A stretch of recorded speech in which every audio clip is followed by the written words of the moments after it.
Dito sa Papa Dudut Stories, ikaw ay hindi nag-iisa.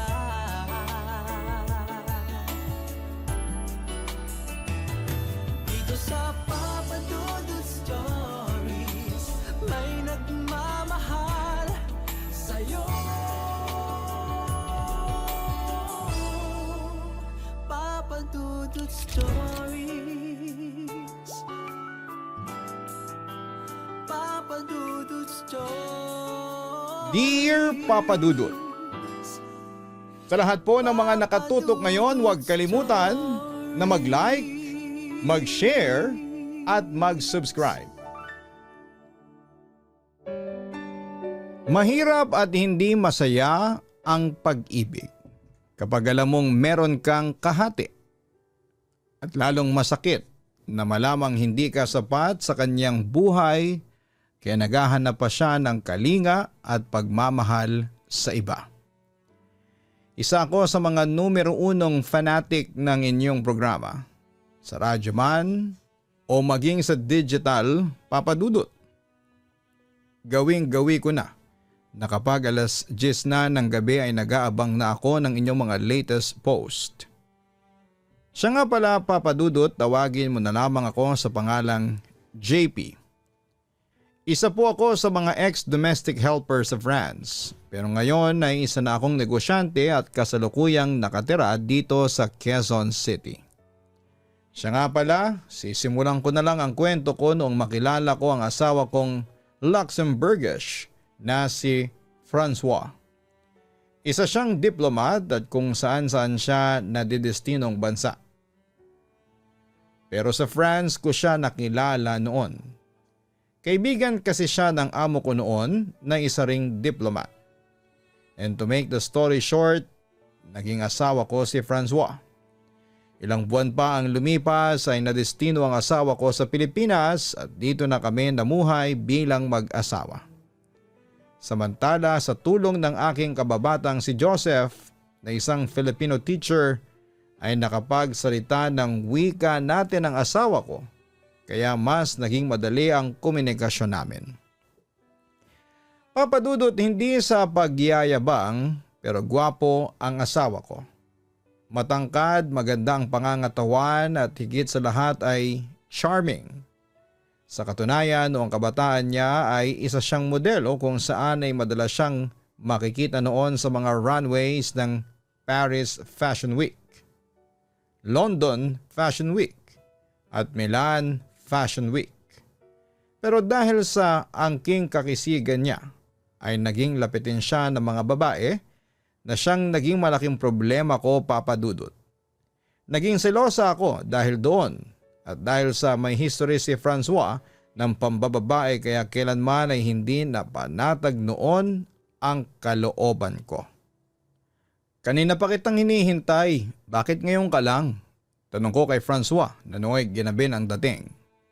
Huminga lang ng malalim noon si Francois pero hindi niya ako kinibo. Para bang wala siyang nakita o narinig. Nainsulto naman ako sa ginawa niya kaya lalo ko siyang kinompronta. In-expect ko na alas 9 ka uuwi pero anong oras na? Alas 12 pasado na, saan ka galing ha? Mabilis niya akong sinagot. Nag-overtime lang ako sa work. O talaga? Usis ako sa kanya na may halong pagdududa. Bakit hindi ka naniniwala? Sabi niya sa akin. Hindi. Bakit? Tumawag ako sa Luxembourgish consulate kanina. At wala ka daw doon. Besides, hindi ka naman office worker para mag-overtime. Sarkastikong sabi ko kay Francois. Oh come on, even diplomats like me are working. Hirit niya sa akin. Pero hindi ka mag-overtime ng ganyang oras. Please, Francois, huwag mo kong gawing illiterate. Alam ko kung anong trabaho ng isang diplomat. So my beloved husband, saan ka nang galing? Seryosong tanong ko sa kanya. Okay, magsasabi na ako ng totoo. Kasama ko si Joseph, yung Filipino tutor ko. Birthday niya ngayon. Kasama din namin ang mga Pinoy friends niya. With drinks then dancing. Pag-amin niya sa akin. So nag-inuman kayo sa beer house. And I'm sure may tinable kayong babae. Panunubo ko pa sa kanya. Come on, huwag ka ngang mag-isip ng dirty. Nag-inuman lang kami. That's it. Naiirita niyang sagot. Bravo! Ang galing mong magsinungaling, Mr. Gileron.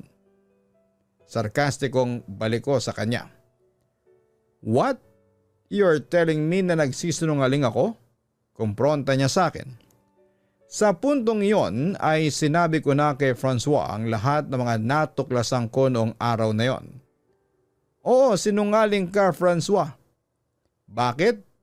Tumawag ako kay Joseph kanina at sinabi niya sa akin na hindi raw kayo magkasama at hindi ka nag-take ng Filipino lessons mo kanina. Hindi ka ba talaga aamin, ha? Okay, naniniwala ko na galing ka sa bar o sa beer house, pero sino ang kasama mo? Galit na ako noon at parang gusto ko nang magwala. Nagpapakasaya lang ako. There's nothing wrong with that. Pang-aasar na sagot pa niya sa akin.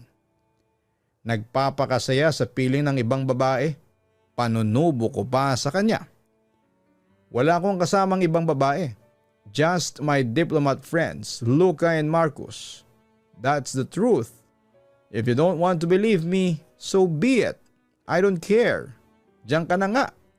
Wika niya sa akin at balak pa niya akong alisan pero pinigilan ko siya. Sandali, Francois. Huwag mo akong talikuran, ang sabi ko sa kanya. We are having a fight again? Hindi ka ba nagsasawa na palagi tayo nag-aaway every night? Masinsinang kausap niya sa akin. Paano hindi kita aawayin? Ikaw dyan na nagsisimula. Kung nagiging tapat ka lang sa akin, hindi tayo magtatalo ng ganito. Diretsang katwiran ko sa kanya. JP, do you still love me? Maya-maya ay seryosong tanong niya sa akin. Oo naman, mahal kita. Sagot ko. Then trust me. I promise hindi kita lolokohin. Paniniguro niya sa akin. Huminga naman ako ng malalim bagamat nakakakutob ako. Sa faithfulness ng asawa ko ay nagpasya pa rin akong pagkatiwalaan ang kanyang sinabi. Pasensya ka na, Francois. Pero kasi hindi ko maiwasang pagdudahan ko yung katapatan mo sa akin. Nagiging malamig ka na sa akin. Hindi mo na ako nilalambing at hindi ka na sweet tapos wala ka ng oras para sa akin. Kailan pa tayo huling nagsiping?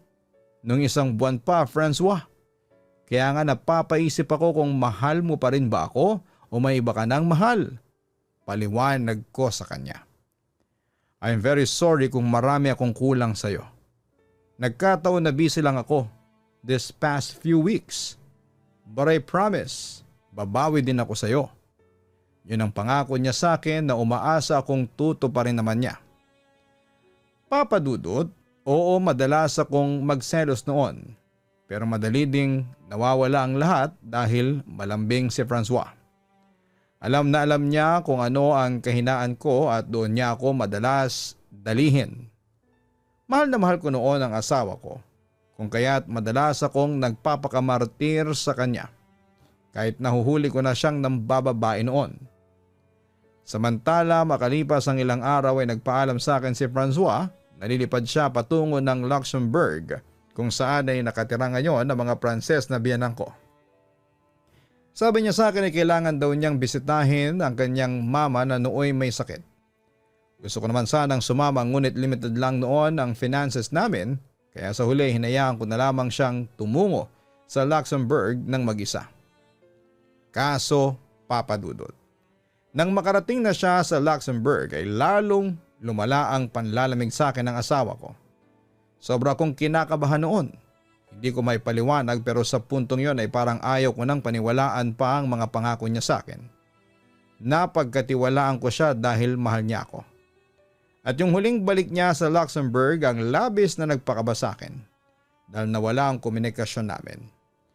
Hanggang sa isang araw, isang katotohanan ang aking natuklasan. Nga pala, kaya pala ako tumawag kasi para itanong kung hindi na ba magpapatutor kay Joseph yung Luxembourgish husband mo? Tanong sa akin ng gay friend kong si Zell habang nasa isang sikat na coffee shop kami sa BGC. Magpapatutor pa rin si Francois kay Joseph, kaso nasa France pa siya ngayon. Inform ko naman sa aking kaibigan. Nagulat naman si Sel sa aking sinabi. Para bang hindi siya makapaniwala. Ha? Sabi mo? Nasa France si Francois? Oo, dinalaw niya yung mama niya doon. 1 linggo na nga siya doon eh. Sigurado ka? Kasi nakita namin ng mga tropa ko si Francois sa casino doon sa Pasay. May kasamang babae, akala namin ikaw yun. Kasi kasing tangkad mo. Pag-amin ni Sel sa akin. Nanlumo naman ako sa aking narinig. Sigurado kang si Francois yun? Baka naman kamukha lang niya. Sinusubukan ko pang i-deny ang katotohanan ng sinabi ng kaibigan ko. Umaasa pa rin na hindi ako niloloko ng asawa ko. Sigurado kami si Francois yung nakita namin, insist ni Zell sa akin. Pero ang sabi niya pupunta siya ng Luxembourg. Unti-unti nang nagsisink in sa akin noon ang panlolokong ginagawa sa akin ng asawa ko. Nakita mo bang umalis siya? Hinatid mo ba siya sa airport? Tanong niya sa akin. Umiling lamang ako bilang sagot sa kanyang tanong. Hindi naman siya nagpahatid sa airport nagtaksi lang siya. Wika ko. Kumpirmado. Niloko ka lang ni Francois. Yon ang katotohanang sinabi ni Zell na labis na nagpasakit ng aking puso. Umuwi ako kaagad sa bahay at sinimulan ko na ang pag-iimbestiga sa asawa ko. Mula sa kanyang friend list hanggang sa pagtatanong sa mga malalapit niyang kaibigan. At doon ko nga nakumpirma na hindi umalis patungo ng Luxembourg si Francois at sa halip ay kasama niya ang kabit niyang nagngangalang Linda. Papadudot may binigay na address sa akin ng isa sa mga close friends ni Francois na si Luca, isa ring Pranses. Sinabi niya sa akin na doon ko raw matatagpuan ang kabit ng asawa ko. Kaya wala akong inaksayang panahon noon at pinuntahan ko kaagad ang address na yon. Doon ko nakaharap si Linda na isang Pilipina rin. Agad kong kinumpronta ang kabit at sinabunutan. Agad namang sumaklolo si Francois at inawat ako. Doon ko nga nakumpirma na nasa Pilipinas lang pala all along ang asawa ko. Papadudot hindi ko matanggap yon at halos sumabog ako sa galit kaya simula noon ay madalas ko nang girahin noon ang kirida ng asawa ko. Pagkatapos noon ay naging bantay sarado na ako kay Francois. Sinigurado ko na hindi na magkakaroon ng pagkakataon na magkita ang asawa ko at ang kirida niya. Pero papadudot, nabigo ako dahil wala akong kalam-alam na pasekreto silang nagkikita noon. Hanggang sa isang araw ay tuluyan na lang umalis si Francois sa bahay namin para sumama sa kanyang kabit. Isang araw ay muli kong nilusob ang condo unit na tinitirhan ni na Francois at Linda para sunduin ang asawa ko. Pero tulad ng aking inaasahan ay hindi yon naging madali. Mangagaw ka, Linda, pag-aakos ako sa kabit ng asawa ko. Ngunit agad naman akong binalikan ito. Ako mga agaw? Well, hindi ka ba na-orient ni Francois? Hindi ko inagaw sa iyo si Francois kasi siya mismo ang lumapit sa akin. At saka bakit hindi mo itanong sa sarili mo kung bakit ka iniwan ng asawa mo? Tila may halong pangiinsultong tanong niya sa akin. Hayop ka? Napasigaw ako sa kanya sa galit at akmang sasampaling ko siya. Pero agad niyang nasalag ang braso ko. Mahal ko si Francois, JP. Diin niya sa akin. Halatang hindi na niya isusuko ang asawa ko. Ang kapal na mukha mo. Kirida ka lang. Insulto ko sa kanya. Pero hindi nagpatinag si Linda sa akin. Kirida na akong kirida. Ang mahalaga ay nasa akin ang puso ni Francois. Sabi pa niya sa akin. Dahil doon ay lalong nagdilim ang paningin ko at nakahanap ako ng tiyempo para sampalin ang malditang kabit. Oo, inaamin kong kirida lang ako. Pero sino sa ating dalawa ang mahal niya? Ako, JP, ako ang mahal niya. Handa kang ipagpalit ni Francois para sa akin. Insist pa ni Linda sa akin. Halos sumabog noon ang ulo ko sa sobrang galit nang marinig ko yon. Samantala mabilis namang lumapit sa amin si Francois para awatin ako habang si Linda ay agad na nagtago sa likuran ng aking asawa. Mamili ka, Francois. Sino sa aming dalawang mahal mo? Ako o si Linda? Tanong ko sa aking asawa. Umirit naman sa akin ang pesteng kabit. Siyempre ako na ang pipiliin ni Francois, no? Pagmamalaki pa niya. Umirit din si Francois. JP, let me explain first. Pero naputol yon nang hysterical na akong magsalita ulit sa kanya. Diyos ko naman. Ano pa ba ang i-explain mo sa akin? Isn't it obvious na ginagawa mo lang akong tanga? Galit na wika ko noon sa aking asawa. Mahal kita. Malungkot na wika sa akin ni Francois. Kung mahal mo ako bakit meron kang kabit? Balik ko kaagad sa kanya. Francois, bakit mo ba ginagawa sa akin ito? Ano bang ginawa ko sa iyong kasalanan para gawin mo sa akin ito? Because I love you both. Diretsang pag-amin ni Francois sa akin. Lalong nag-init naman ang ulo ko sa sinabi niyang yon. Ang kapal din ang mukha mong sabihin sa akin yan ang harap-harapan. Please JP, understand me. I know it's weird pero heto ang nararamdaman ko. Mahal ko kayong pareho and I can't choose between the two of you. Pakiusap niya sa akin. Hindi ko naman matanggap ang sinabing yon ni Francois. Ako ang asawa niya, dapat sa akin lang ang puso niya. Hindi yung may kahati pa akong ibang babae. At imposibleng magmahal ng dalawa dahil isa lang ang puso ng tao. Dahil doon ay isang desisyon ang aking ginawa. Kung ayaw mo makipaghiwalay sa akin, pues ako nang makikipaghiwalay sa iyo, sabi ko sa aking asawa. Ngunit agad akong nangatwiran sa kanya. Hindi ko na kaya pang sikmurain ng lahat, Francois. Pagod na ako. Ayaw ko na ng may kahati sa iyo. Kung hindi mo kayang ibigay sa akin ang 100% ng puso mo, it means hindi mo talaga ako mahal. Sige, simula ngayon ay kakalimutan kong asawa kita. Pagdidiin ko sa kanya. Papa Dudut, ilang beses kong binawi si Francois sa kirida niya pero patuloy lang ang asawa ko sa pagtataksil. Kaya dumating din ako sa puntong sumuko na ako at tinangka kong makipaghiwalay na sa kanya.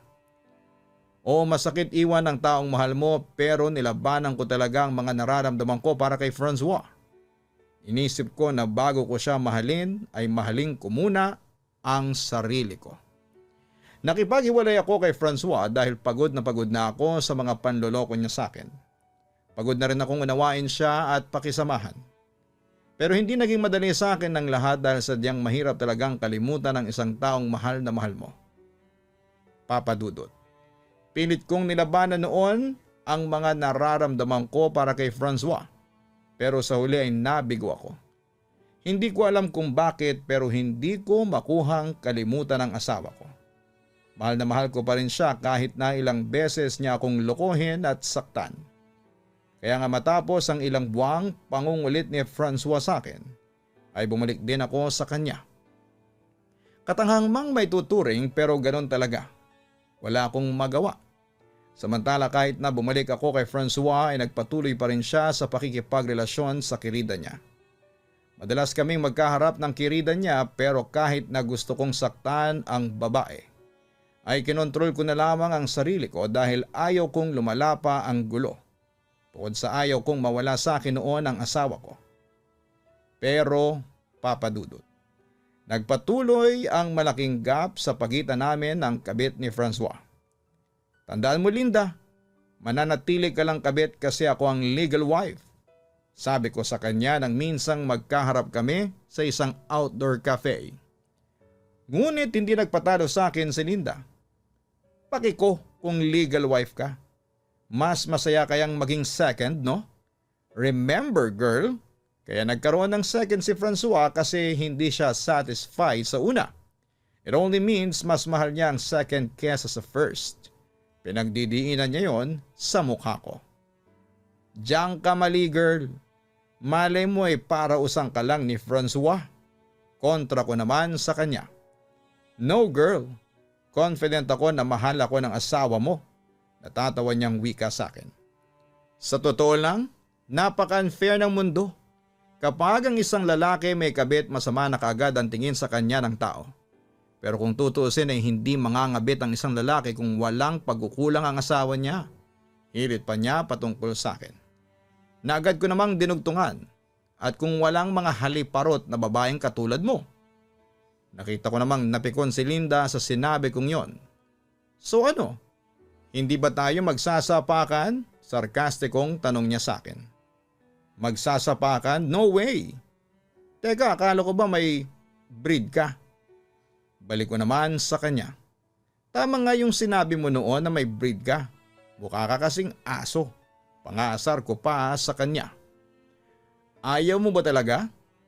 Sayang te. Ganado pa naman sana ako makipagbasagan ng mukha sa'yo. Sarkastikong wika pa ni Linda sa akin. Don't worry. Magbabasagan din tayo ng mukha sa Mother Day. Anyway, curious lang ako. Ano naman ang nagustuhan mo kay Francois? Bakit sa dinami-rami ng lalaking pwedeng landiin bakit siya pa? Sinubukan kong maging kalmado habang tinatanong ko yon sa kanya. Mahal ko siya Anong magagawa mo? Diin pa niya sa akin. Sa puntong yon ay nawala na ang chill ko. Ang kapal-kapal talaga ng pagmumukha mo. Pasalamat ka at nakakapagtimpi pa ako kasi kung hindi ay babasagin ko talaga ang mukha mo. Wika ko sa kanya. Buti na lamang at dumating noon si Francois at agad kaming naawat. Kasi kung hindi ay babasagin ko na talaga ang mukha ng babaeng yon. Samantala may binulong si Francois sa kabit niya at pagkatapos noon ay umalis na ang babae. Nagkaroon naman ako ng pagkakataong kumprontahin muli ang asawa ko. Punong-puno na ako dyan sa kirida mo. Gusto niya palaging siya na lang ang bida. At saka Francois, oo, maaaring pinatawad kita at pumayag akong pakisamahan ng kirida mo. Pero please naman, huwag mo naman akong abusuhin. Kung tutusin ay hindi ko dapat hinahayaang gawin mo ito sa akin. Ako ang legal wife. Dapat sa akin ka lang. Kung tutusin ay pwede kitang ipakulong o ipadeport dito sa pakikiapid mo. Pero hindi ko ginawa kasi inunawa kita. Mahal kasi kita, Francois. Pero sana naman ay huwag mo namang sagarin ang pagiging mabait ko. May hangganan din ako. Yun ang mahaba kong litanya sa asawa ko. I'm sorry, JP. Malungkot na sagot ni Francois sa akin. Iwalay mo na yung kabit mo kasi ako ang asawa mo. Demand ko sa kanya. I thought you understand. Hirit niya sa akin. Ngunit sumabog na ako sa kanya that time. Pagod na ako maging tanga, Francois. Ayaw ko na. Ngayon kung ayaw mong hiwalayan niyang kirida mo ay pwes ako na ang hihiwalay sa iyo. This time, tototohanin ko na ito. Pagbabanta ko. Go ahead. Break up with me. I really don't care. Bigla na lamang niyang sinabi sa akin dahil doon ay nabigyan ko siya ng isang malakas na sampal. Oo, hihiwalayan na talaga kita. Gigil na ako noon sa kanya. I hate you, Francois. I hate you. Pinagsisisihan kong ikaw ang pinakasalan ko. Ang sabi ko pa sa kanya sabay walk out. Sa puntong iyon ay nag-decide na akong tapusin na ang lahat sa amin ni Francois. Kahit na masakit at mahal na mahal ko siya. Pero kailangan ko nang iwanan ang asawa ko. Kasi sagad na ang pasensya ko. Nakaramdam din ako ng awa sa sarili ko kaya tinigil ko na ang katangahan ko sa asawa ko at kahit na ilang beses pa siyang nagtangkang bumalik sa akin, ay nagmatigas na ako. Samantala isang katotohanan ang aking nadiskubre tungkol sa kasal namin ni Francois Guilleron. Nalaman ko na peke pala ang kasal namin kaya lalo akong nagalit sa asawa ko at agad ko siyang kinumpronta. For all these years, akala ko ay ako ang legal wife. Yun pala ay peke lang pala ang kasal natin sa France. Naghihinanakit kong sabi sa kanya. Sorry kung hindi ko nasabi sa iyo kaagad. Malungkot at mapaumanhing sabi niya sa akin.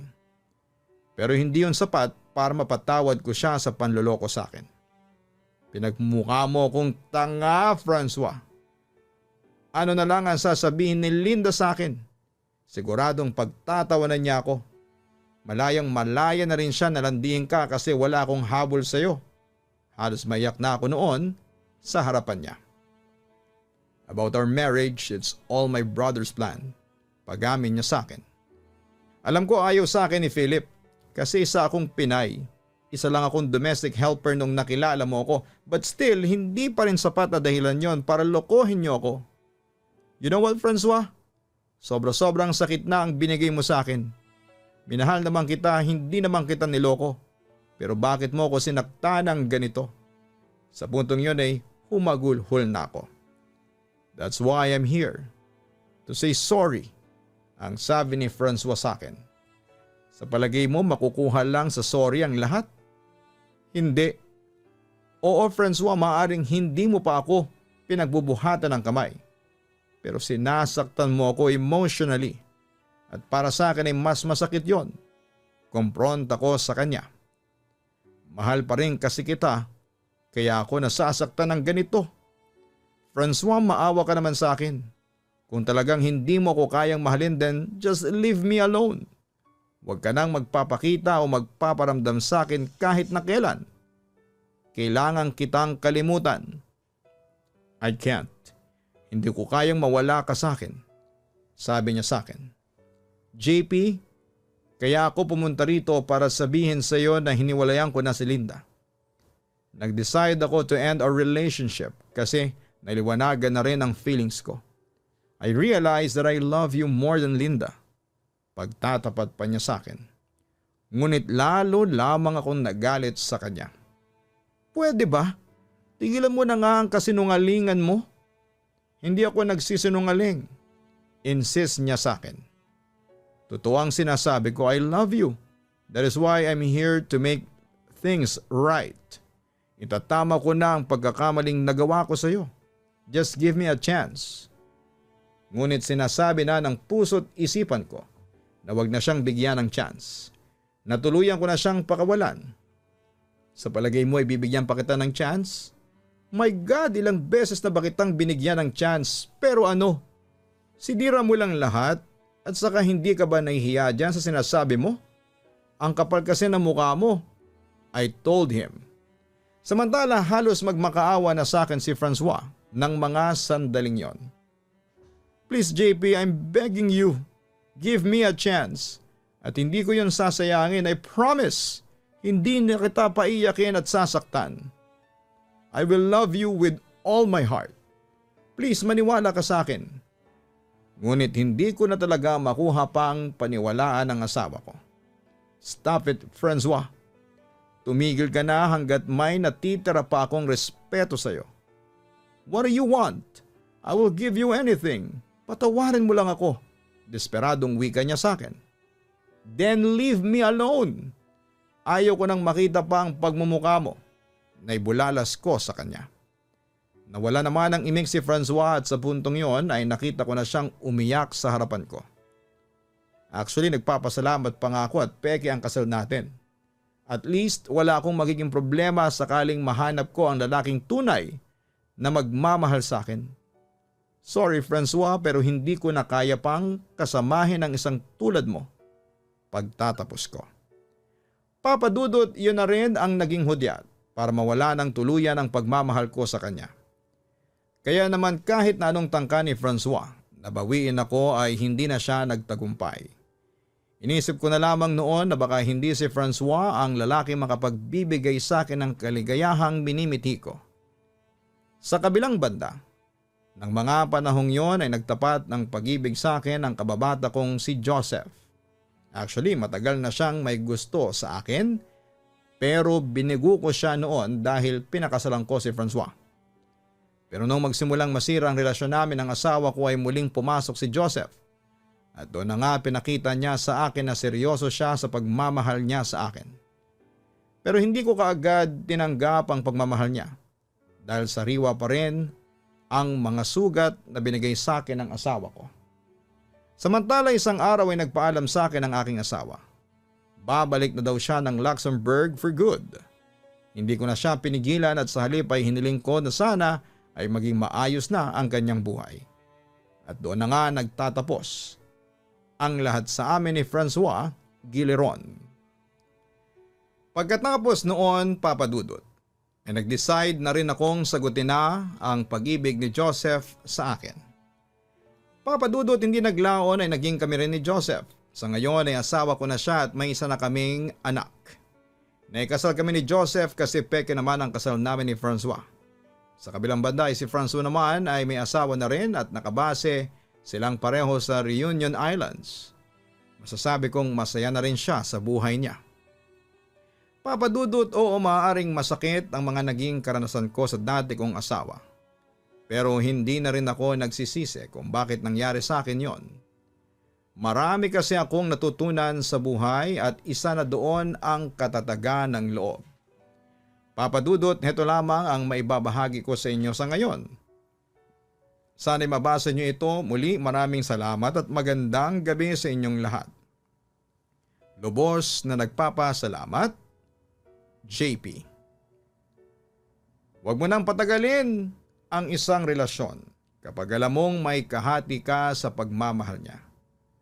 Oo, masakit at mahirap, kailangan mo na siyang i-give up dahil obvious namang hindi ka niya talaga mahal. Tandaan natin na isa lang ang puso natin. At ginawa ng Diyos ang pag-ibig para mahalin ng isang tao lamang.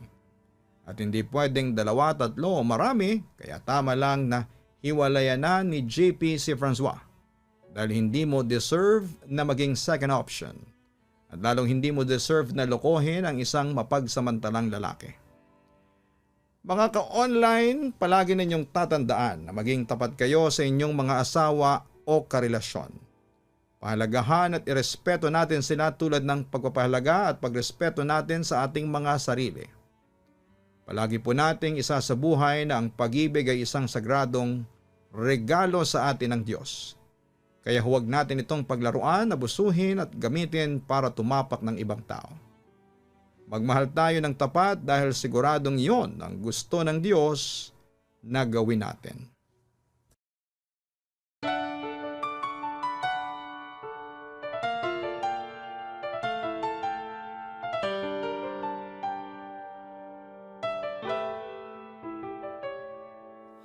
Ang buhay ay mahiwaga,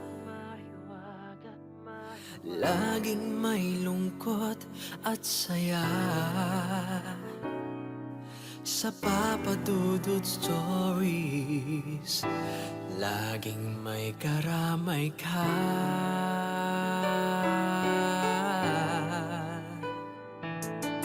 Mga problemang kay bigat, dito ay pakikinggan ka. Sa Papa Dudut Stories, kami ay iyong kasama. Dito sa Papa Dudut Stories, ikaw ay hindi nag-iisa.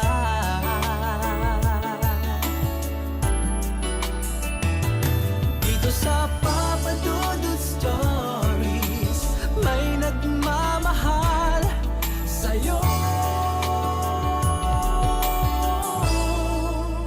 Papa Dudut Stories, Papa Dudut Stories,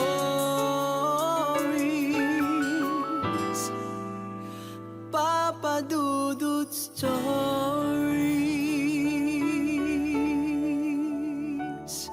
Dito sa Papa Dudut Stories, ikaw ay hindi nag-iisa.